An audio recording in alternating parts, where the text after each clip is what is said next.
Shalom Bapak Ibu yang dikasihi Tuhan Yesus, kiranya damai sejahtera Kristus beserta kita semua. Selamat mengikuti renungan firman Tuhan hari ini, Tuhan Yesus memberkati. Renungan hari ini berjudul Perubahan Hidup. Bacaan kita terambil dari Filipi pasal 3 ayat 7 dan 8 yang berbunyi demikian. Tetapi apa yang dahulu merupakan keuntungan bagiku, sekarang kuanggap rugi karena Kristus. Malahan segala sesuatu kuanggap rugi karena pengenalan akan Kristus Yesus, Tuhanku, lebih mulia daripada semuanya. Oleh karena Dialah, aku telah melepaskan semuanya itu dan menganggapnya sampah, supaya aku memperoleh Kristus. Bapak, Ibu, dan saudara sekalian, salah satu contoh perubahan hidup dari hidup yang lama yang dikuasai oleh nafsu menjadi hidup yang baru, yaitu dengan mengenakan manusia baru yang dikuasai oleh roh dan pikiran Kristus adalah Rasul Paulus sendiri. Ini bukan sekedar perubahan nama, dari Saulus yang artinya diinginkan atau dibutuhkan, menjadi Paulus yang artinya kecil atau rendah hati.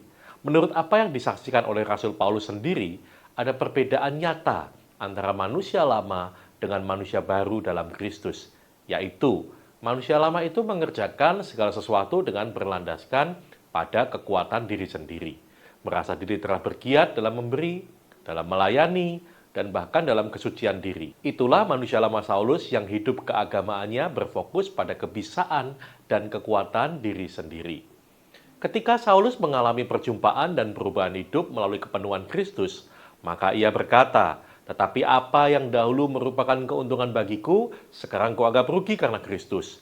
Malahan, segala sesuatu yang kuanggap rugi karena pengenalan akan Kristus Yesus Tuhanku lebih mulia daripada semuanya. Oleh karena Dialah, aku telah melepaskan semuanya itu dan menganggapnya sampah, supaya aku memperoleh Kristus." Bapak, Ibu, dan saudara sekalian, sejak pertemuan dengan kasih karunia Kristus itulah Saulus berubah menjadi Paulus.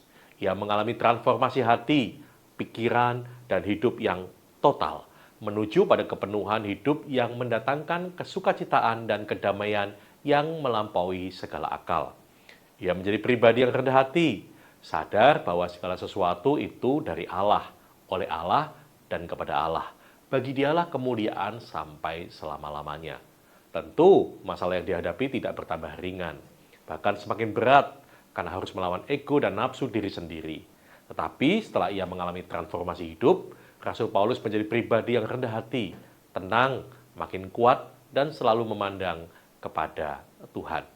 Saat menghadapi ujian, ejekan, fitnahan, dan bahkan aniaya karena iman dan pelayanannya, Rasul Paulus tidak menjadi lemah. Ia sadar bahwa ini bukan lagi soal pembenaran dan penerimaan dari manusia, sebab ia telah mengalami pembenaran dan penerimaan dari Kristus yang jauh melebihi semua pengakuan dan pembenaran manusia.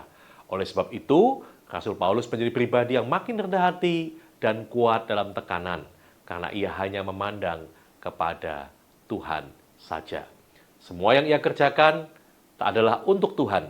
Ini bukan tentang dia dan pelayanannya, tetapi ini semua tentang Tuhan dan pelayanan kepada Tuhan. Ia ingin makin menjadi seperti Kristus dan bukan menjadi seperti orang yang ia inginkan. Itulah sebabnya dengan lugas dia dapat berkata, "Yang ku kehendaki ialah mengenal Dia dan kuasa kebangkitannya dan persekutuan dalam penderitaannya, di mana aku menjadi serupa dengan Dia dalam kematiannya, supaya aku akhirnya beroleh kebangkitan dari antara orang mati." Sungguh, tiada keindahan dan kepenuhan hidup bagi kita, para pengikut Kristus, kecuali mengejar kehidupan yang makin serupa dengan Kristus. Tidak mudah memang, tapi itu bukan hal yang mustahil, sebab hal itu datangnya dari pihak Allah. Alih-alih kita mengejar dan mengerjakannya dengan kekuatan sendiri, Allah lah yang justru menangkap dan mengerjakannya dalam hidup kita. Tugas kita hanyalah meminta dan membiarkan Roh Kudus leluasa bekerja, mentransformasi hati, pikiran, dan hidup kita seperti yang dialami oleh Rasul Paulus. Amin.